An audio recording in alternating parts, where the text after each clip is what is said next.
Hello.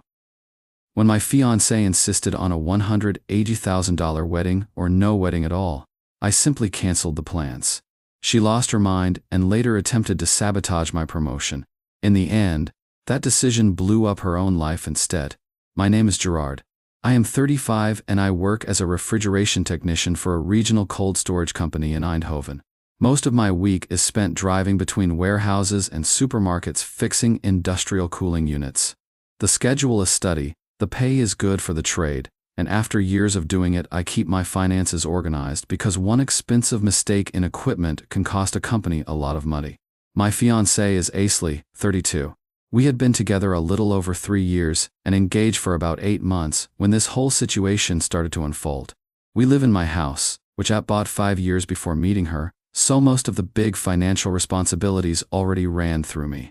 I am writing this because what started as a disagreement about a wedding somehow turned into something much bigger and honestly much stranger than I expected. When I first met Qley, she came across as confident and sharp. She had strong opinions about almost everything: restaurants, travel plans, furniture, clothes, even what brands of groceries were acceptable. At first I read it as personality. Some people just like things a certain way. Over time though, I noticed a pattern. Anything modest she called embarrassing. Anything practical she called boring. She talked about things being cheap with a kind of disgust that always felt a little over the top. Still, money had never been a direct problem between us. She works as a dental lab technician making crowns and bridges for a private clinic network, and the pay there is solid. Between her income and mine, we lived comfortably. Not flashy, but stable. So when we started planning the wedding, I assumed we were approaching it the same way. Something nice, memorable, maybe a little fancy, but still grounded in reality. I had already set aside a pretty healthy budget. Enough for a good venue, a proper honeymoon, and enough left so we would not start married life under financial stress. The first meeting with the wedding planner changed everything. Qley immediately started talking about things that sounded less like a wedding and more like a luxury event package. Imported floral walls, a designer dress budget that made me blink twice, a multi-day celebration schedule for guests who had never asked for that. She kept repeating one phrase over and over. It needs to feel high-end. At the time I figured it was just platter inflation. Big numbers that get cut down once people start thinking clearly. Then the preliminary estimate arrived in my email. Just under $180,000. I stared at the number for a solid minute because I genuinely thought there had to be a typo somewhere.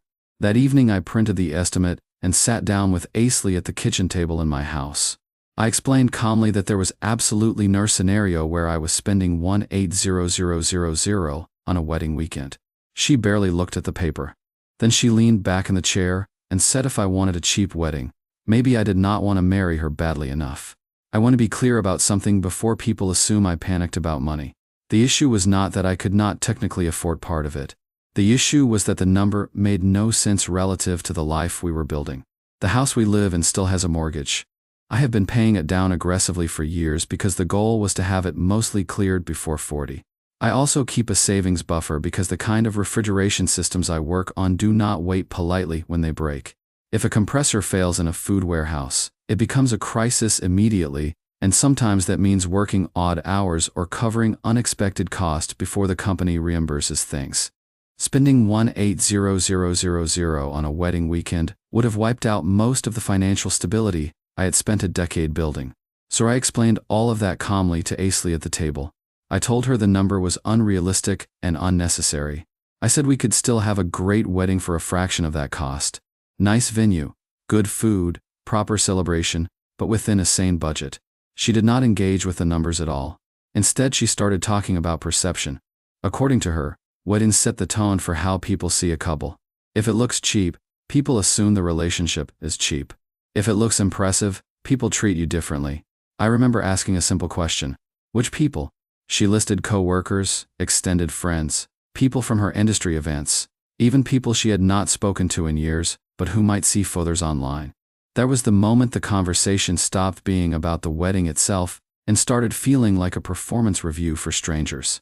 I told her again that I was not spending $180,000 on a wedding. Not partially, not through loans, not through draining my savings. It was simply not happening. She stared at me like I had just said something offensive. Then she said something that honestly surprised me. She said if I really loved her, I would want the wedding she deserved. The wording bothered me more than the price tag deserved. I asked her directly what she thought a realistic number looked like.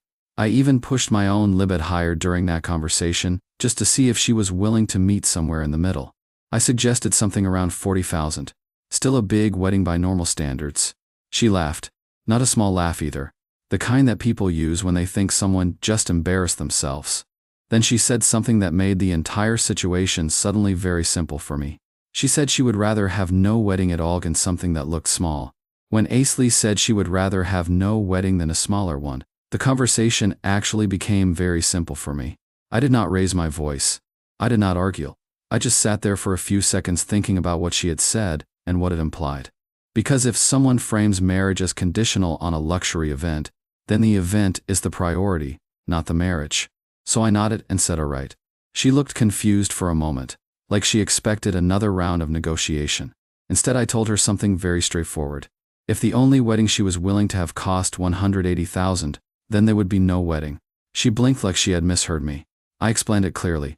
The wedding plans were cancelled. I was not moving forward with deposits, venues, planners, or anything connected to that budget. For about 5 seconds, she just stared at me. Then she started talking very fast about how I was overreacting and how we had not even discussed financing options yet. Loans, contributions from family, maybe sponsorship deals from vendors she knew through work. That part actually made me more certain about the decision. I told her I was not taking loans for a wedding, and I was definitely not turning our marriage into some kind of social media brand collaboration. Then I said the part that really set her off.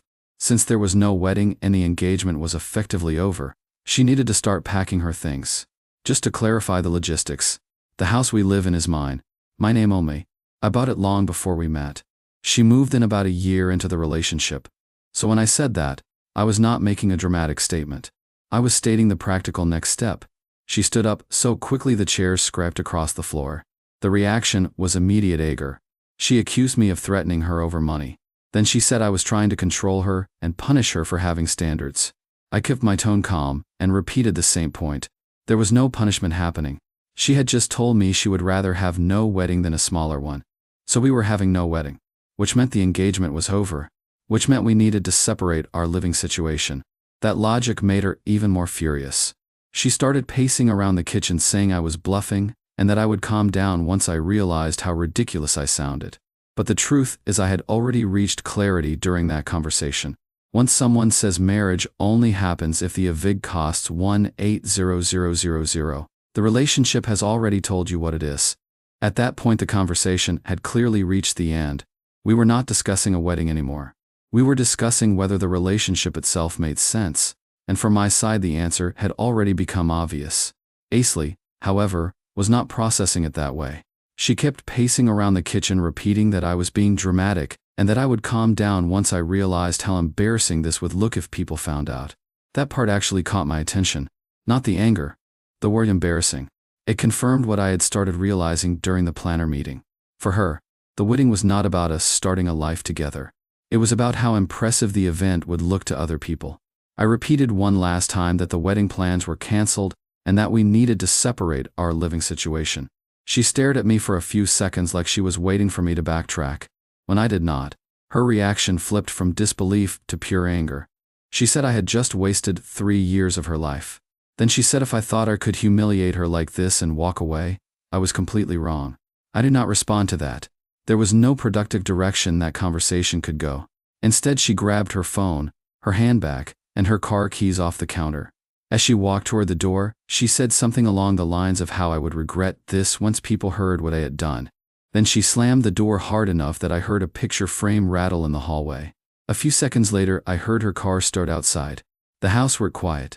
I stood there in the kitchen for a minute, just processing how fast the entire situation had collapsed. 3 years together, 8 months engaged, and the final decision had taken maybe 20 minutes. My phone buzzed about 10 minutes later. It was her name on the screen. Then it buzzed again, and again. Calls, messages, this call stacking one after another. I did not even open them. There was nothing left to negotiate and nothing left to explain. She already knew exactly why the wedding had been canceled. So after about the 6th call, I blocked her number. Not out of anger. Just because I had no interest in spending the rest of a night arguing about a decision that was already final. The house was quiet after Qley left. Not the normal quiet either. The kind where you suddenly realize how much background noise another person brings into a place without thinking about it. I walked through the kitchen and living room, just making sure nothing had been broken during the argument. Everything was still in place. Her laptop was gone and a couple of small personal things were missing, which told me she had grabbed whatever was nearby before storming out. Other than that, the house looked the same. I sat down on the couch and started thinking through the practical side of what had just happened. 3 years together means there is always some level of shared stuff. Clothes in the closets, cosmetics in the bathroom, boxes in the spare room. None of it complicated legally, but it still needs to be handled in a way that does not create more problems. My plan was simple. Give it a day or two for things to cool down. Then arrange a specific time for her to come collect everything while I was present. Clean, direct, finished. I went to bed earlier than usual that night because honestly the decision itself had drained most of my energy. The next morning I woke up to a quiet house again, made coffee, and went to work like I normally would. My job does not really allow for personal drama days. When a refrigeration system goes down in a storage facility full of frozen food, people expect you to show up and fix it. Around mid-morning my phone started buzzing. At first I assumed it was Qley trying from a different number, but when I checked the screen, the name surprised me. It was a guy named Leon who I had met exactly twice through Qley at some dinner event months earlier. The message said something simple. "Hey man, what the hell happened with you and Qley last night?" I did not respond right away because I was literally standing inside a mechanical room trying to diagnose a compressor problem. 10 minutes later another message came in, this time from one of Qley's co-workers that I barely knew. Then another, and another. Within half an hour, I had 5 separate messages from people connected to her side of life, asking some version of the same question. There was when I realized something important. Qley had not just left the house angry. She had already started telling people a story about what happened. And judging by the tone of those messages, whatever story she told them sounded very different from reality. At first I ignored the messages. People tend to ask questions when they hear drama, and I was not interested in managing rumors while standing inside a freezing mechanical room, trying to keep several tons of stored food from thawing. But the messages kept coming. Around lunchtime Leon called instead of texting. I stepped outside the facility to answer because at that point curiosity got the better of me. The first thing he said was that Qley was telling people I had dumped her because I refused to commit to the marriage financially. According to her version, I panicked about responsibility and canceled the wedding after she had already invested months planning everything. I told him the short version of the truth. She demanded a $180,000 wedding. I refused. She said no smaller wedding was acceptable. So I canceled the whole thing. Leon went quiet for a second and then said that sounded very different from what she had been telling people.